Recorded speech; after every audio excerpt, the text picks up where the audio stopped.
গণ অভ্যুত্থানের পর এই যে পোশাকের যে পরিবর্তন করা হয়েছে, পোশাকের পরিবর্তনের মাধ্যমে কি আমরা তাদের চরিত্র পরিবর্তন করতে পেরেছি? এইভাবে মাল্টিমিডিয়া রিপোর্টারদের খুঁজে খুঁজে তাদের উপর হামলা করা হয়েছে।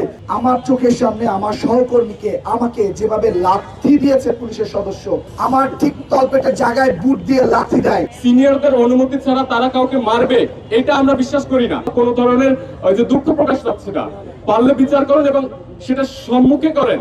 বিচার না হওয়া পর্যন্ত আমরা আমাদের যে কর্মসূচি সেটি চালিয়ে যাব এবং এর বিচার যতক্ষণ পর্যন্ত না হবে আমরা সংবাদ সংগ্রহের ক্ষেত্রে আমরা আরো কঠোর অবস্থানে যাব। যে হাসিনা পুলিশের মতো ডক্টর ইউনূসের পুলিশ কিন্তু আজকে সাংবাদিকের উপর আরো নেককারজনকভাবে হামলা করেছে।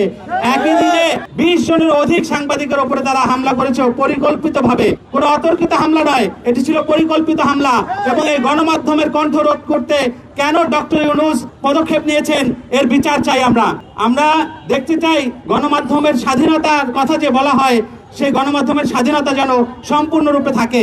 একই সঙ্গে আগামীতে সামনের নির্বাচন, এই নির্বাচনকে ভণ্ডুল করার জন্য সাংবাদিকদের উপর হামলা কিনা এটিও খতিয়ে দেখার জন্য আমি আবেদন করছি।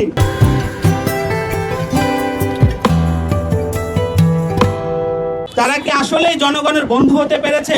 গণ অভ্যুত্থানের পর এই যে পোশাকের যে পরিবর্তন করা হয়েছে, এই পোশাক এত কোটি টাকা খরচ করে পোশাকের পরিবর্তনের মাধ্যমে কি আমরা তাদের চরিত্র পরিবর্তন করতে পেরেছি?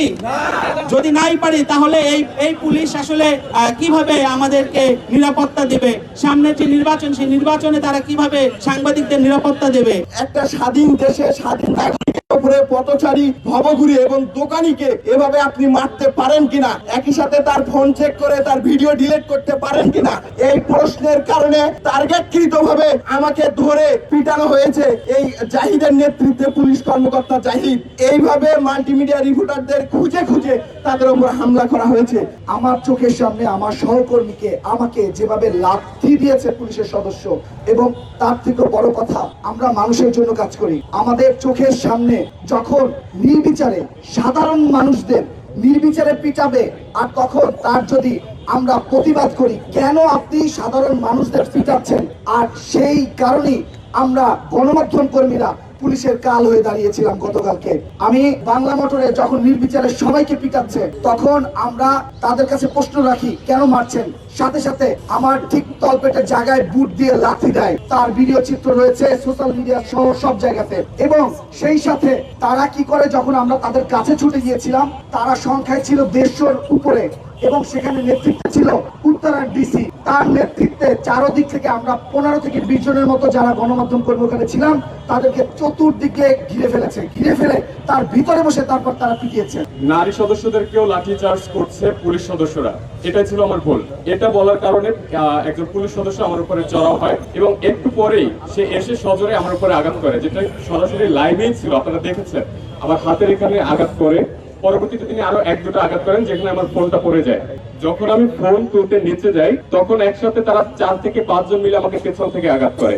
এমনকি যেসব পুলিশ সদস্যরা হাত তুলে, সবাই ভাই ইয়াং, আমাদের থেকেও বয়সে হয়তো বা জুনিয়র হবে, তাদেরকে লেলিয়ে দিচ্ছে। সিনিয়রদের অনুমতি ছাড়া তারা কাউকে মারবে এটা আমরা বিশ্বাস করি না। বিশ্বাস করতাম যে যদি ডিসি মাসুদের সামনে বসে আমাদেরকে আঘাত না করতো, তার সামনে বসে আঘাত করার পরেও তিনি কোনো প্রতিবাদ করেননি, তাহলে আমরা কিভাবে ভাববো যেটা সিনিয়রদের অনুমতি ছাড়া হয় নাই? আমরা এই বিবৃতি চাচ্ছি না বা কোনো ধরনের ওই যে দুঃখ প্রকাশ চাচ্ছি না। পারলে বিচার করেন এবং সেটা সম্মুখে করেন। কি ব্যবস্থা নিয়েছেন তাদের উপরে সেটা আমাদেরকে দেখান।